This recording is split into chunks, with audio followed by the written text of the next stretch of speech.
Geelong. M. Scarlett, 1 vote. The Brownlow is, it's like bingo but way more boring. And you don't even get those fun, silly textures with the dots on the end. But it's just like, stay home, put your pajamas on and watch the DVD. I way prefer to do that any day over go to the Brownlow.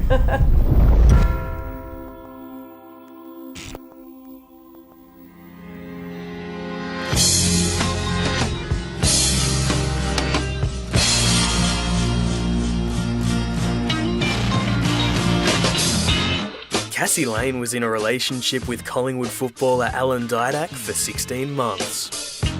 She found the high-profile AFL life definitely had its advantages. You get to go to lots of fun parties and have this kind of VIP glamorous existence. You get to wear nice dresses, you get to drink free alcohol and get free food, and you don't have to line up anywhere. So that's pretty fun.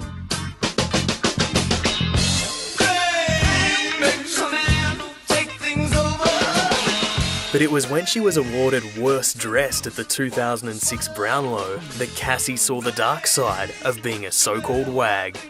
So when I got Worst Dressed at the Brownlow, I thought the world had ended. I was so upset. It's like the yardstick of wag success, and it's the ultimate sort of goal for a woman.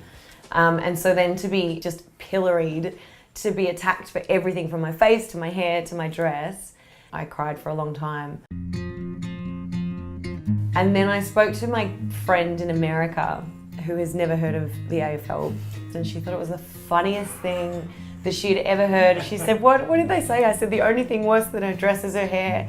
She said, what did you do to your hair? I said, a beehive. She said, why the fuck did you get a beehive?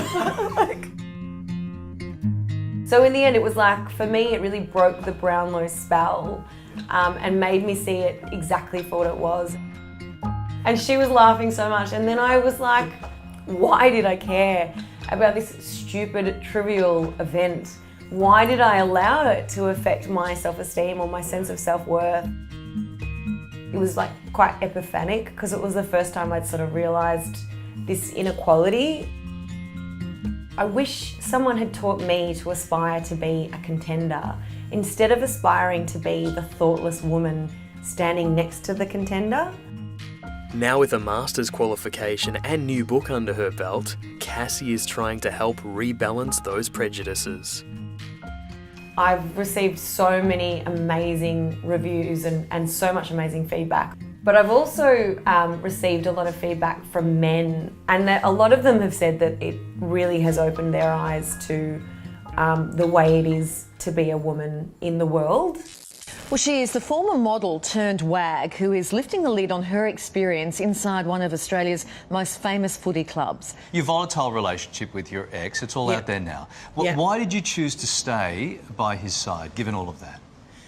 I think that it's easy to judge when you're not in the situation. I was really shocked, actually. When I did that interview on Channel 7, it was one of the first interviews I'd done, and I was still sort of warming up with my PR tour, and I was so taken aback when he said, why did you stay? Because and had he asked me that now, I would have said, like, you know, it's not 2007, like, there's so much awareness of domestic violence and emotional violence, and for someone to ask that question is so archaic as far as I'm concerned, and really insulting.